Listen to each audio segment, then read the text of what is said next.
Oh, Cutlets, I am so sorry that I've been neglecting my diary.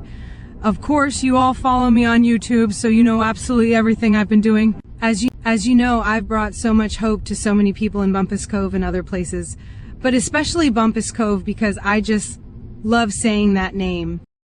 And I absolutely love being a beam of light in the tragic darkness of the flood devastation.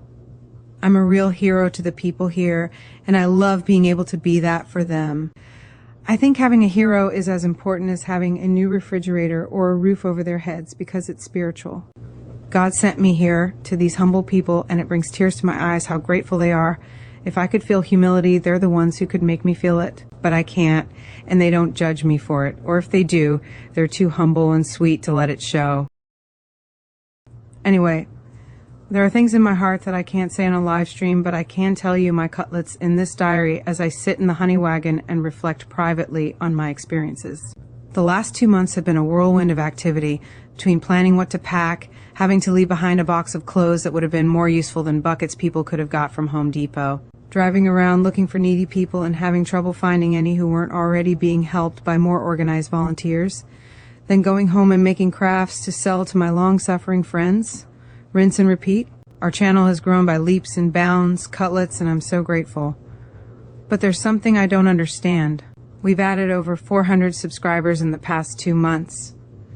Not as many as the thousands who subscribed during the border convoy. Still, I'm grateful for 400. But why aren't they coming to the auctions and buying my crafts? Why haven't the thousands who came on board during the border convoy come to the auctions? Don't they know that I can only afford to do what I do if people buy things from me? Or they could always donate, but I prefer to save face with the so-called auctions. The fact that a 4th grader could make things that are at least as good as mine is beside the point. How many 4th graders have the patience to sort out all the little letter beads and make words? And do 4th graders know how to soak and bake pine cones? Could they paint Grinch faces that are so much like the ones Dr. Seuss drew that they would get a cease and desist request from Seuss Enterprises? I don't think so. But I'm losing the thread of what I wanted to say. That's so me. I wanted to tell you about the profound experience I had last night. I was lying there in the honey wagon with the new brakes and filters and other things I just dropped almost $1,000 on. But luckily, I had just got a YouTube bonus, so the repairs were essentially free. Anyway, there I was, tucked into my father's expensive cold weather sleeping bag, under a pile of warm blankets, inside a draft-free and surprisingly spacious van with my stuffies and my pretend heater to make it extra cozy. I thought about the food I had in my little kitchen that my dad helped me make. I thought about the warm clothes I had chosen from among all the things my wardrobe at home to bring with me. My little cottage is almost like a tiny home.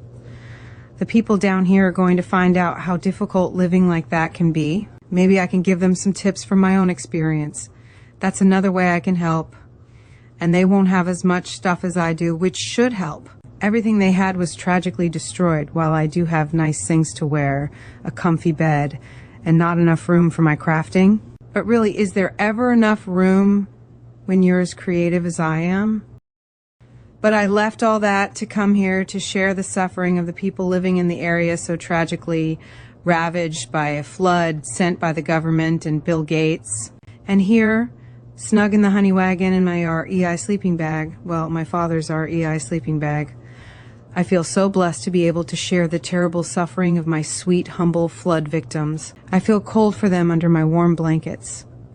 I feel hungry for them when I think about whether I should drive to that cute bakery for some pie and know that I shouldn't eat all the sugar and carbs. I feel their worry and despair about how they will survive the winter as I contemplate having to make more jewelry and wonder if my friends will keep buying it so I can pay my bills, which are piling up, let me tell you. While I'm down here sacrificing my life for the tragic victims of government chemtrails. My sacrifice helps me to empathize with their sacrifice. I feel like I'm one of them, and it's the best feeling I've had in a long time.